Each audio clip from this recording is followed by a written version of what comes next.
যদি তাওহীদি জনতার কোন একজন আপনা থেকে আপনা সদস্যের বিরুদ্ধে যদি কোন প্রকার কুচক্রান্তকারীরা সামান্যতম চক্রান্তের আশকারা দেখায়, তাহলে আজকে তো শুধু মানিকগঞ্জে দাঁড়িয়েছে তাওহীদি জনতা, হেফাজতে ইসলাম বাংলাদেশের গোলারে টেকনাফ থেকে তেতুলিয়া, রূপসা থেকে পাথুরিয়া পর্যন্ত সমস্ত তাওহীদি জনতা গর্জে ওঠে বর্তমান সরকারকে আওয়াজ দেবে যে তাওহীদি জনতা বাংলাদেশের প্রতি ইঞ্চির মাটির সাথে রক্তের সাথে মিশে আছে।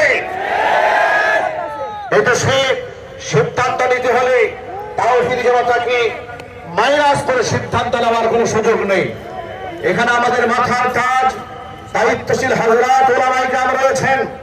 আমরা বলতে চাই, আমি আমার ব্যক্তি জীবন থেকে বলি, আমি এক সময় ধারণা করতাম রাজনৈতিক খাতিরে মানুষ এক এক সময় এক এক কথা বলতে পারে, কিন্তু আল্লাহর শানে বেয়াদবি হয়ে গেলে সেই বেয়াদবের পক্ষেও যে দেশের কোনো মানুষ থাকতে পারে সেটা আমার জানা ছিল না।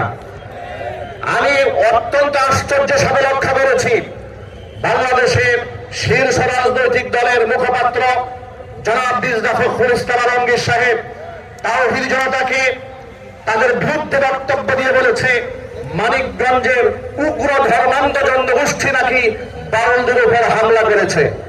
আমি আপনাদের কাছে জানতে চাই, মির্জা ফখরুল ইসলাম আলমগীর সাহেবের এই দাবি কি সত্য না মিথ্যা? একটু জোরে আওয়াজে বলতে হবে, সত্য না মিথ্যা? এখানে তাওহীদি জনতার পক্ষ থেকে বাউলদের উপর কোনো হামলা করা হয় নাই, বরং তাওহীদি জনতার শান্তিপ্রিয় মানববন্ধনে মিছিলে বাউল নামক ফাউলেরা তাদের অনুসারীরা সেখানে এসে হামলা করতে এসে বিশৃঙ্খলা পায়তারা করতে এসে নিজেরা ধারাকে ঝাঁপিয়ে পানিতে পড়েছে, পিটারে ফেলা হয় নাই। একটি মিথ্যা কথা মিডিয়াতে প্রচার করে তথ্য সন্ত্রাস তৈরি করে গোটা জাতির মধ্যে ধোঁয়াশা সৃষ্টি করা হয়েছে। আমরা তার তীব্র প্রতিবাদ জানাচ্ছি। এনসিপি সবেমাত্র রাজনৈতিক দল গঠন করেছে, জুলাই আগস্টের বিপ্লবে তাদের ভূমিকা থাকায় তাদের প্রতি আমাদের গোটা জাতির একটি সফট কর্নার ছিল। অত্যন্ত দুঃখের সাথে পরিতাপের সাথে এনসিপির ওই নেতৃবৃন্দকে বলতে চাই, আপনাদের প্রতি ভালোবাসা আছে, শ্রদ্ধা আছে, কিন্তু সেই ভালোবাসা শ্রদ্ধা আল্লাহ রাসূলের ঊর্ধ্বে নয়। আপনারা বামের খপ্পরে পড়বেন না, রামের খপ্পরে পড়বেন না, শাহবাগীদের ভাষায় কথা বলবেন না। শাহবাগীদের ভাষায় কথা বলার আগে পলাতক স্বৈরাচারী খুনি হাসিনা থেকে শিক্ষা গ্রহণ করতে হবে।